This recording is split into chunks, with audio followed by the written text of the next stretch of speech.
penegakan hukum di Indonesia berdasarkan UUD 1945 dan Pancasila oleh kelompok 2 yang beranggotakan Asih Sucika, Marta Debila, Miga Putri Aulia, Arif Rahman Hakim, dan Bima Ibnu Falak.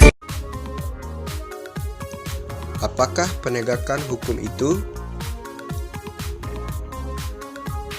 Penegakan hukum adalah pemungsian norma-norma hukum secara nyata sebagai pedoman perilaku atau hubungan-hubungan hukum dalam kehidupan bermasyarakat, berbangsa, dan bernegara.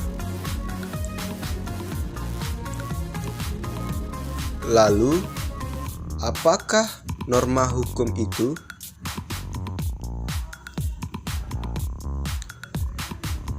Norma hukum adalah aturan sosial yang dibuat oleh lembaga-lembaga tertentu, misalnya pemerintah, sehingga dengan tegas dapat melarang serta memaksa orang untuk dapat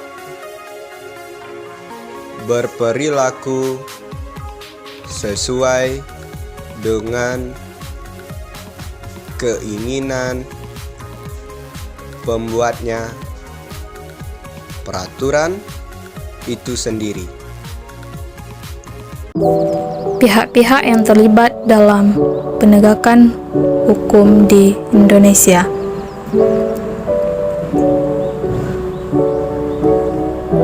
Pengadilan Tinggi, Mahkamah Agung, Mahkamah Konstitusi, Komisi Yudisial, Komisi Pemberantasan Korupsi, Kepolisian Negara Republik Indonesia, Pengadilan Daerah, dan seluruh masyarakat Indonesia.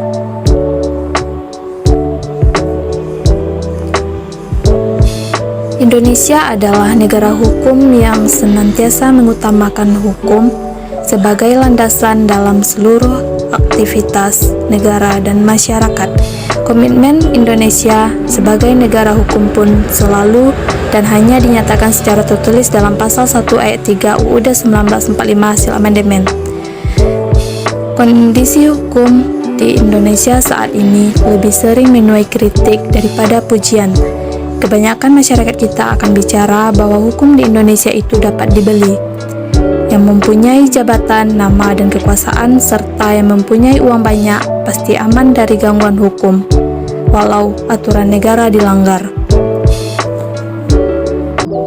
Berbagai kritik diarahkan baik yang berkaitan dengan penegakan hukum, kesadaran hukum, kualitas hukum, dan ketidakjelasan berbagai hukum yang berkaitan dengan proses berlangsungnya hukum, serta lemahnya penerapan berbagai peraturan. Kritik begitu sering dilontarkan berkaitan dengan penegakan hukum di Indonesia. Bagaimana penegakan hukum yang baik? Penegakan hukum yang baik itu seharusnya sesuai dengan legalitas dan undang-undang, serta peraturan yang berlaku, agar perbuatan yang melanggar hukum dapat dipertanggungjawabkan sebagaimana mestinya, sehingga hasilnya nanti adil bagi tersangka dan adil bagi korban.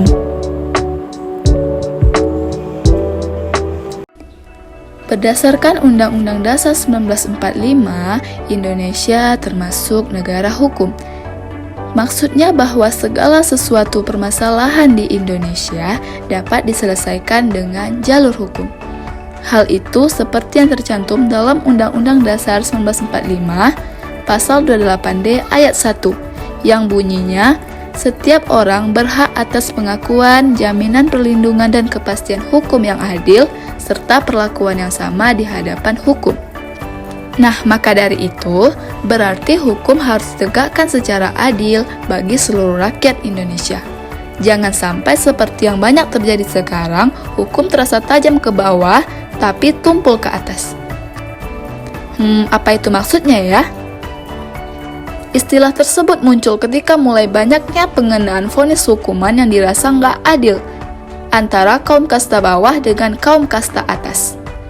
Nah, jadi maksudnya hukum tajam ke bawah tumpul ke atas itu, kalau masyarakat biasa-biasa, apalagi orang miskin yang melanggar hukum, meskipun nggak fatal-fatal banget, dia bakal dikasih hukuman yang benar-benar sesuai undang-undang tanpa ada belas kasihan.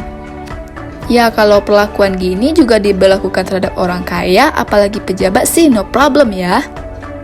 Masalahnya, giliran yang melanggar hukum itu orang kasta atas apalagi pejabat, mereka tidak divonis hukuman yang setimpal. Mungkin karena orang-orang kaya atau pejabat itu bisa dibayar ahli hukum alias pengacara kali ya.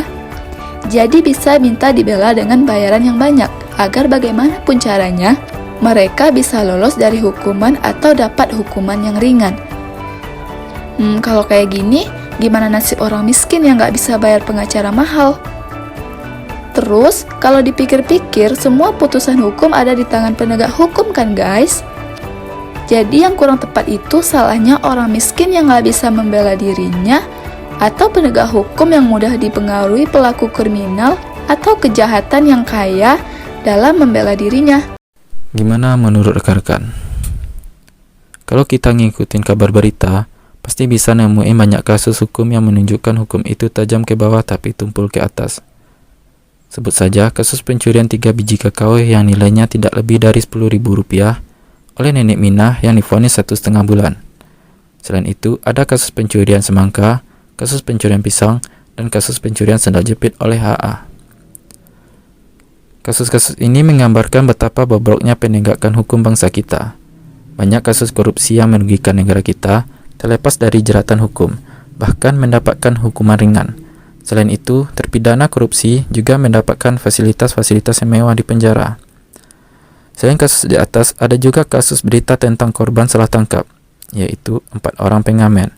Menurut beritanya, mereka dituduh melakukan pembunuhan terhadap korban yang ditemukan tewas di sebuah jembatan Cipulir. Mereka dipaksa mengaku bahwa merekalah yang membunuh korban.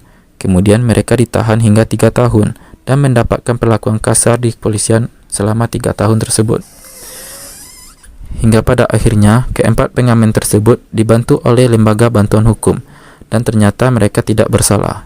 Karena dipaksa mengaku dan diperlakukan kasar di penjara selama 3 tahun, mereka mengajukan ganti rugi ke pengadilan. Namun, gugatan mereka tidak dipenuhi, karena katanya gugatannya sudah kadaluarsa. Pengajuan gugatan masih berlanjut, karena ada pembelaan dari kuasa hukum keempat pengamen tersebut dengan dasar pasal yang sama.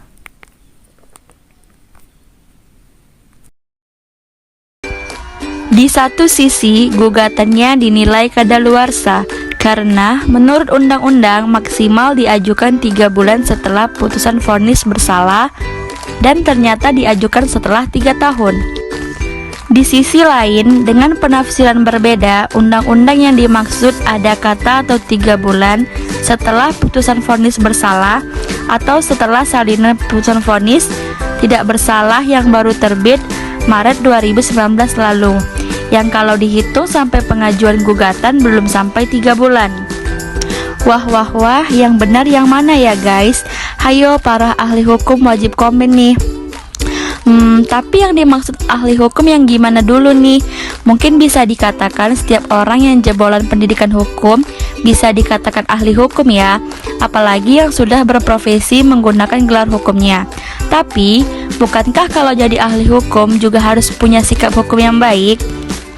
Nah, kalau melihat gugatan ganti rugi dari para pengamen tadi, gimana nih guys? Yang sama-sama dikatakan ahli hukum saja sudah beda penafsiran pasal undang-undang hukum pidana dan jadi perdebatan sesama mereka. Kira-kira apakah kedua ahli hukum tersebut, yaitu hakim yang memutuskan gugatan dan pengacara mereka, bisa memiliki sikap hukum yang baik? Gimana nanti putusan akhir? Jadi, dapat disimpulkan bahwa penegak hukum di Indonesia perlu banyak evaluasi-evaluasi yang harus dilakukan. Harus ada penindaklanjutan yang jelas mengenai penyelewengan hukum yang kian hari kian menjadi. Perlu ada ketegasan tersendiri dan kesabaran yang hierarki dari individu atau kelompok yang terlibat di dalamnya, serta harus tegas dan selektif dalam memilih aparat penegak hukum.